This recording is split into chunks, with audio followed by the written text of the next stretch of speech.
Hey guys, this is Manish और आप देख रहे हैं स्टडी प्लैनेट। आज हम बात करने वाले हैं एक ऐसे कॉमन टॉपिक के बारे में जो आपको कंपैरेटिव पॉलिटिक्स और इंटरनेशनल रिलेशंस दोनों में कई बार देखने को मिलेगा। तो आप चाहे बैचलर्स में हो या फिर मास्टर्स में हो, तो ये टॉपिक आपको एग्जाम में कई बार देखने को मिलता है। तो आज के इस वीडियो के अंदर हम लोग डिटेल में और बहुत ही आसान भाषा में टॉपिक पढ़ने वाले हैं फेडरलिज्म इन ब्राज़ील। तो ब्राज़ील के अंदर संघवाद किस तरीके से काम करता है, कैसे जो उनकी पावर्स हैं अलग अलग टॉपिक्स में, अलग अलग ऑर्गन्स में बटी हुई हैं। तो ये सारी चीज़ें हम डिटेल में पढ़ने वाले। तो आइए शुरू करते हैं। आपको बता दें तो मैंने ऑलरेडी बहुत सारी वीडियोस कंपैरेटिव पॉलिटिक्स से रिलेटेड और इंटरनेशनल रिलेशन से रिलेटेड काफ़ी सारी वीडियोस चैनल पे डाल रखी हैं। तो आप सिंपली चैनल को सब्सक्राइब कर सकते हैं और उसकी प्लेलिस्ट जाके चेक कर सकते हैं, जहाँ पर आपको सारी वीडियोस मिल जाएंगी। उसके अलावा आप डिस्क्रिप्शन भी चेक करते हैं, डिस्क्रिप्शन के अंदर मैंने ये सारी वीडियोस के जो लिंक है प्लेलिस्ट के डाल रखे हैं। सबसे पहले इसके इंट्रोडक्शन की बात करते हैं तो ब्राज़ील एक लैटिन अमेरिकन कंट्री है जो कि 26 अलग अलग स्टेट्स में बटा हुआ है। तो 26 स्टेट्स को मिला के ब्राज़ील बना हुआ है और स्टेट्स के अलावा भी अलग अलग डिस्ट्रिक्ट लेवल पर भी सरकारें काम करती हैं। तो जैसे भारत के अंदर केंद्र सरकार, राज्य सरकार और लोकल गवर्नमेंट्स काम करती है, ठीक उसी तरीके से यहाँ भी 3 सेक्ट्स में सरकार जो है डिवाइडेड है। और उसके अलावा आगे बात करें तो ब्राज़ील के अंदर सरकार की 3 इंपॉर्टेंट ब्रांचेज हैं। जैसे किसी भी लोकतांत्रिक सरकार के अंदर होती है लेजिस्लेचर, एग्जीक्यूटिव और जुडिशरी। तो अगर एग्जीक्यूटिव ब्रांच की बात करें तो उसका हेड राष्ट्रपति होता है, राष्ट्रपति और उसकी कैबिनेट एग्जीक्यूटिव ब्रांच को संभालते हैं। उसके अलावा अगर लेजिस्लेचर की बात करें तो वहाँ की जो नेशनल कांग्रेस है, मतलब जो वहाँ की संसद है, वो लेजिस्लेशन का काम करती है। और जुडिशरी ब्रांच की बात की जाए तो वहाँ के जितने भी lower courts plus supreme federal court है वो जुडिशियल मैटर्स को देखता है। अब बात करते हैं हम लोग ब्राज़ील के लेजिस्लेचर की। तो अगर लेजिस्लेचर की बात की जाए तो ब्राज़ील के अंदर बाइकैमरल लेजिस्लेचर है। जैसे भारत के अंदर 2 हाउस ऑफ द पार्लियामेंट है, लोकसभा और राज्यसभा। ब्राज़ील के अंदर भी 2 हाउस ऑफ द पार्लियामेंट है। सबसे पहला जो है उसको फेडरल सीनेट बोला जाता है, उसको अपर हाउस बोलते हैं। और चैम्बर ऑफ डेप्यूटीज़ होता है जिसको लोअर हाउस बोलते हैं। तो जो फेडरल सीनेट है, अपर हाउस है, उसके अंदर जो मेंबर्स बैठे होते हैं उनका टेन्योर 8 साल का होता है। उसके अलावा डेप्यूटीज़ का जो चैम्बर है, जो लोअर हाउस है, उनका जो टेन्योर है वो 4 साल के लिए चुने जाते हैं। उसके बाद 4 साल के बाद नई सरकार चुनकर आती है इलेक्शन के थ्रू। और एक इम्पॉर्टेंट बात ये भी है कि ब्राज़ील की जो स्टेट्स है ना, उनके अंदर जो मेंबर्स डेप्यूटी चैम्बर्स चुनकर आते हैं वो एक स्टेट में मिनिमम नंबर ऑफ मेंबर्स 8 हैं और मैक्सिमम नंबर ऑफ 17। जैसे भारत के अंदर अलग अलग राज्य में जो है जोग्राफिकल लोकेशन या साइज़ के हिसाब से या पॉपुलेशन के हिसाब से क्या होता है कि अलग अलग सीट्स बटी हुई होती है। जैसे दिल्ली के अंदर 7 लोकसभा की सीट हैं, बिहार के अंदर अलग हैं, यूपी के अंदर 80 हैं। इस हिसाब से वहाँ पर भी छोटे से बड़े जो राज्य होते हैं अलग अलग लेवल पर, तो मिनिमम नंबर ऑफ सीट्स 8 होती हैं और मैक्सिमम नंबर ऑफ सीट्स 70 तक जा सकती हैं ईच स्टेट के अंदर। तो इस तरीके से जो है वहाँ का लेजिस्लेचर काम करता है। आगे बात करेंगे इसके बारे में। उससे पहले आपको बता देते कि अगर आप लोग हमारे चैनल पे नए जुड़े हैं तो आप हमें सब्सक्राइब कर सकते हैं, जिसमें आपको क्लास 11, 12 ग्रेजुएशन और पोस्ट ग्रेजुएशन में पॉलिटिकल साइंस और हिस्ट्री से रिलेटेड बहुत सारी वीडियोस आसान भाषा में मिल जाएंगी। तो आप जिस भी क्लास में, जिस भी सेमेस्टर में, आप सिंपली चैनल को सब्सक्राइब कीजिए, उसकी प्लेलिस्ट को चेक कीजिए और अपनी प्लेलिस्ट के हिसाब से, अपने कोर्स के हिसाब से वीडियोज़ को देख सकते हैं।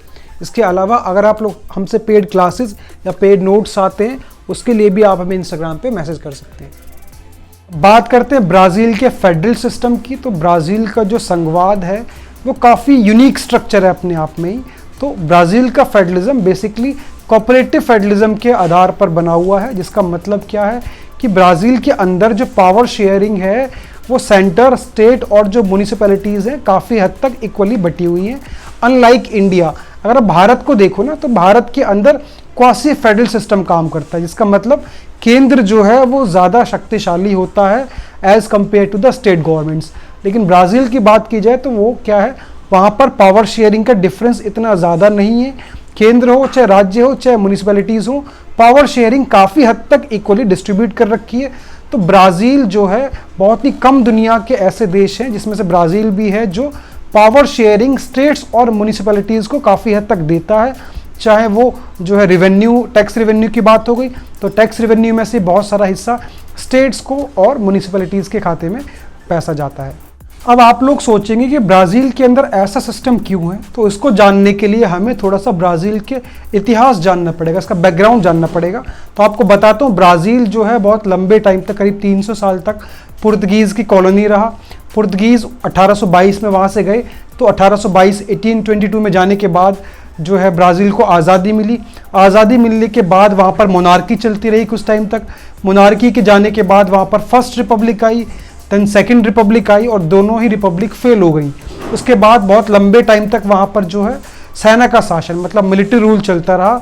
उसके बाद फाइनली कई सालों के बाद वहाँ पर एक डेमोक्रेटिक सरकार बनना शुरू हुई।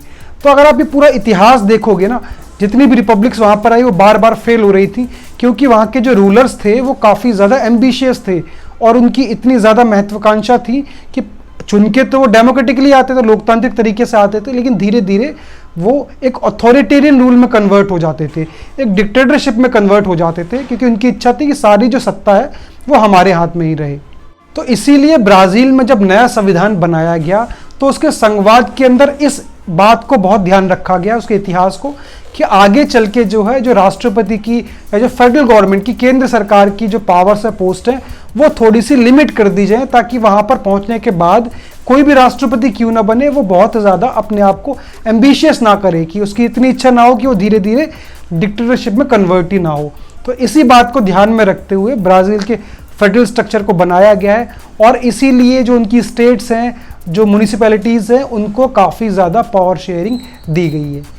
अब आप लोग सोचेंगे कि ब्राज़ील के अंदर जब स्टेट्स को इतनी ज़्यादा पावर दे रखी है, तो क्या इस बात का भी सवाल उठता है, तो इस बात के भी चांसेस बन सकते हैं कि ब्राज़ील की जो स्टेट्स हैं वो सिसीड कर जाएं, मतलब अलगाववाद के रास्ते पे चले जाएं, अपने आप को ब्राज़ील से अलग कर ले। ऐसे तो ब्राज़ील की यूनिटी को बहुत खतरा हो जाएगा, लेकिन ऐसा नहीं है। उसके पीछे भी एक बहुत सिंपल सा लॉजिक है, और लॉजिक ये है, ब्राज़ील जो कि करीब 200 मिलियन की पॉपुलेशन वाला एक देश है, और उसकी जो पॉपुलेशन है वो होमोजीनियस पॉपुलेशन है, मतलब काफ़ी हद तक लोग एक सिंगल लैंग्वेज को बोलते हैं, एक सिंगल रिलीजन को फॉलो करते हैं, जिससे कि वहाँ पर कोई भी ऐसी फीलिंग स्ट्रांग नहीं होती है, या कोई भी ऐसा ग्रुप इमर्ज नहीं होता है जो देश के खिलाफ काम कर सके। तो इसीलिए ब्राज़ील का जो कोऑपरेटिव फेडरलिज्म है बहुत स्मूथली काम कर रहा है, और एक बहुत ही अपने आप में यूनिक एग्जाम्पल फेडरलिज्म का पेश करता है। तो ये सारा टॉपिक था, मैंने आसान भाषा में आपको समझाया। आई होप आपको वीडियो इन्फॉर्मेटिव लगी होगी, तो आप इसको ज़्यादा से ज़्यादा शेयर कर सकते हैं, और ऐसे ही आसान भाषा में वीडियोज़ को देखने के लिए चैनल को सब्सक्राइब कर सकते हैं। Thank you so much for watching.